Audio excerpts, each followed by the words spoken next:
chiropractic रे कौन करूँ ना बोन आउ स्केलेटन ताकू प्रॉपर जोटा कौन ट्रेडिशनल वा बोन सेटिंग ताकू प्रॉपर रिसर्च करके प्रॉपर मेथड रे आमे पर्टिकुलर बोन को आउ स्केलेटन को एडजस्ट करूँ जोटा कि जो डिस्प्लेस होइतिबा बोन हो बा मसल्स हो ताकू से भल भाव रिलैक्स आउ रिलीज कर दिए पेन तद्वारा रिलीज हो जाए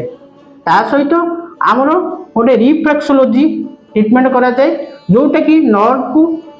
टोटाली एक्टिव कराए जद्वारा आमर होल बॉडी प्रॉपर ऑक्सीजन आ ब्लड सर्कल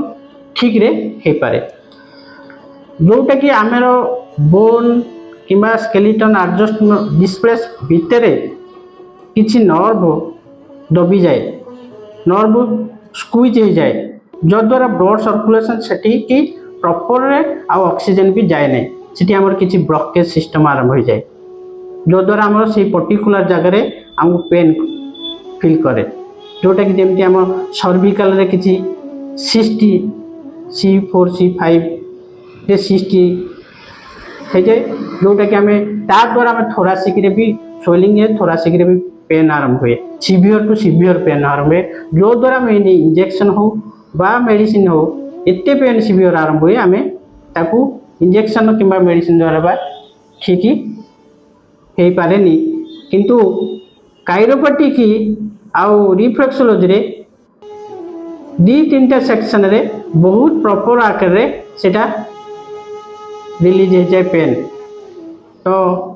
आम एठी advance traditional bone setting method जोटा कहे काइरोप्रैक्टिक रे हस्तजंत्र द्वारा आम ताकू भल प्रॉपर एडजस्टमेंट करके ट्रीटमेंट करूँ जो द्वारा आमर स्कोलियोसिस हो एंक्लोसिस हो बैक पेन हो नेक स्टिफनेस हो मसल स्टिफनेस हो नी पेन हो माइग्रेशन हो आउ हायर एसिडिटी पे आम ट्रीटमेंट करूँ भी जोटा कहते अल्टरनेटिव मेडिसिन आज बर्तमान अल्टरनेटिव मेडिसिन बहुत प्रकार रे एडवांस है बहुत रिसर्च है तो याकू द्वारा आम जो कौन सर्जरी जीवा पूर्व आम या ट्रीटमेंट को आदरी नवा एवं ताकू जोगाजोग करवा से ट्रीटमेंट को आम फास्ट ग्रहण करिकी तार